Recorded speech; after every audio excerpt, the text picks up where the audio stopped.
Olá, pessoal! Vamos então à parte 2 sobre o porquê que os alimentos são aquecidos num forno micro-ondas. Estou respondendo então uma pergunta de um seguidor, o Oi Quintaro.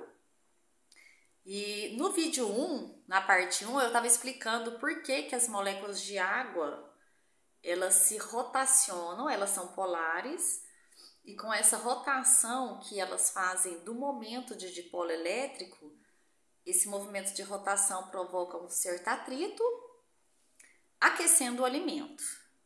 Então, nesse vídeo, eu vou querer falar um pouquinho de química, claro, né? Sou professora de química, professora Kelly Lopes. Vou falar um pouquinho de química com vocês e aí a gente conclui então as explicações, tá certo? Vamos então para cá. Vamos lembrar algumas coisas de química. Como que é a molécula de água? Por que ela é polar, né? Então, a molécula de água, o H2O, ela tem um oxigênio, certo? O oxigênio, pessoal, vamos lembrar da distribuição eletrônica? O oxigênio tem número atômico 8. A distribuição eletrônica dele, 1s2, 2s2 e 2p4. Na camada de valência, que é a camada 2, ele tem 6 elétrons, certo? Vou colocar os elétrons aqui, ó. 1, 2, 3, 4, 5, 6. E o hidrogênio tem número atômico 1, a distribuição eletrônica dele é 1s1. Então, ele só tem um elétron na camada de valência, que é a única camada que ele tem, certo? Vou colocar aqui, ó, hidrogênio com um elétron, hidrogênio com um elétron.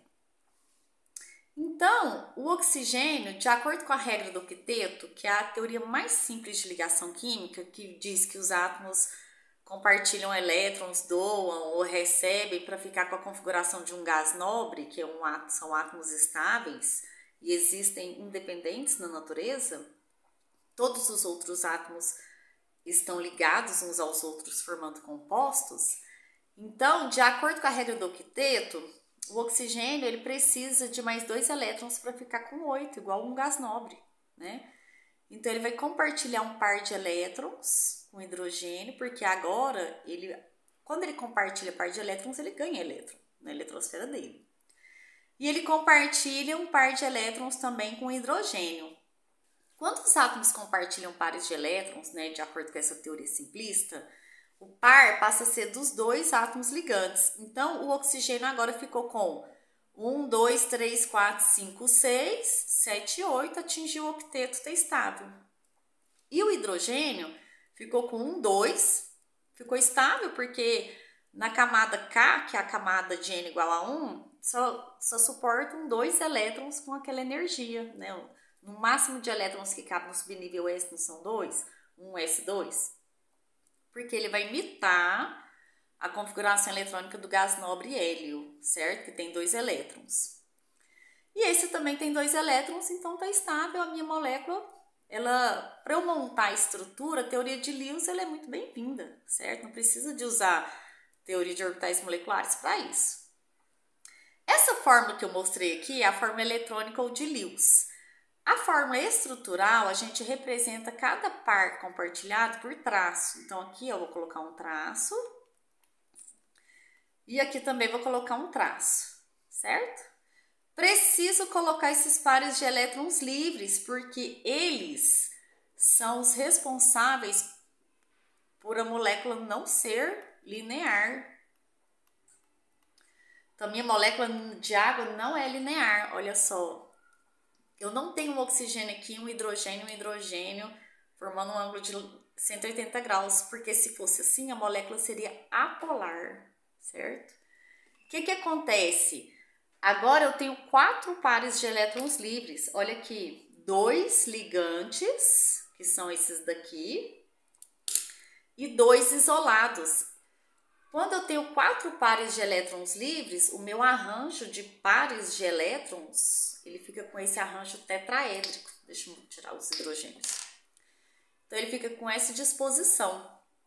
Isso é baseado na teoria da repulsão dos pares de elétrons da camada de valência. Como os elétrons se encontram aos pares, né, nos orbitais antiparalelos, por isso que a gente desenha uma setinha para cima e uma para baixo. Então, esses pares se repelem ao máximo com a tentativa de minimizar a energia da molécula, certo? Já que o elétron tem carga negativa e o elétron, então eles se repelem e isso dá uma repulsão elétrica. Por isso que eles se afastam ao máximo. E a repulsão máxima entre 4 pares é um arranjo tetraédrico. Isso é espacial. O que acontece? 2 pares ficam aqui isolados e esses 2 outros são pares que são de ligantes, né, do oxigênio com hidrogênio. Então, a minha molécula ela fica com esse desenho. O arranjo é tetraédrico, mas a geometria, que é onde só leva em consideração o núcleo de átomo, então eu vou tirar agora aqui, eles estão parados lá, tá? Vou só tirar para a gente ver bem o desenho da geometria da molécula. Minha geometria é angular e não linear. O fato da geometria ser angular me diz que essa molécula vai ser polar, certo? E se ela é polar, tem uma parte onde os pares de elétrons se localizam, que é no oxigênio, já que ele é mais eletronegativo, então ele puxa os pares de elétrons compartilhados para próximo dele, e os hidrogênios que são menos eletronegativos, os pares de elétrons ficam mais afastados do seu núcleo, gerando uma carga residual positiva nos hidrogênios e negativa no oxigênio, por isso que ele é um dipolo elétrico. Tem uma carga residual negativa e carga residual positiva. Então, pessoal, olha só, agora eu vou fazer um desenho só da moléculazinha angular para eu mostrar para vocês um efeito. Como essa ligação ela é polarizada, porque o oxigênio é mais eletronegativo e os elétrons da ligação estão mais próximos a ele, isso me gera um vetor, momento de dipolo elétrico, que aponta para o oxigênio.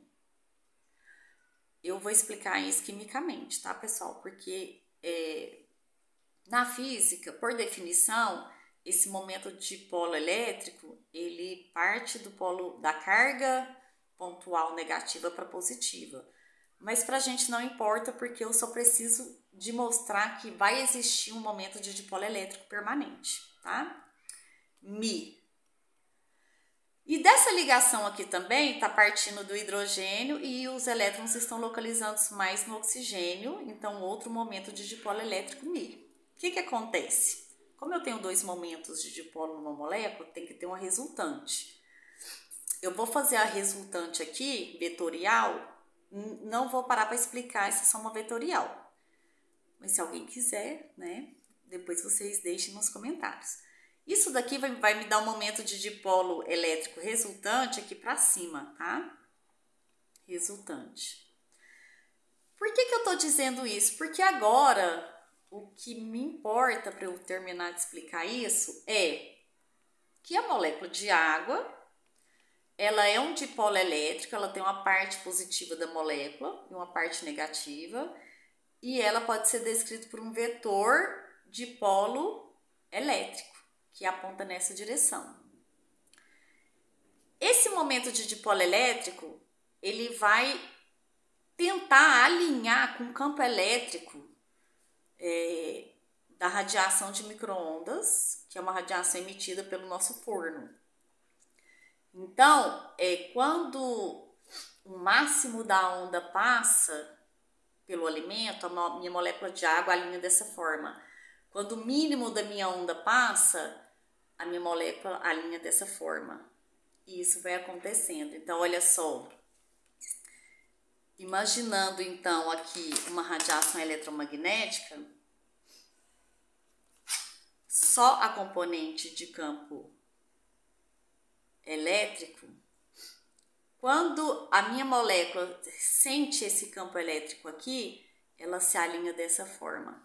Quando ela sente esse campo elétrico contrário, a minha molécula agora tenta alinhar com esse novo campo.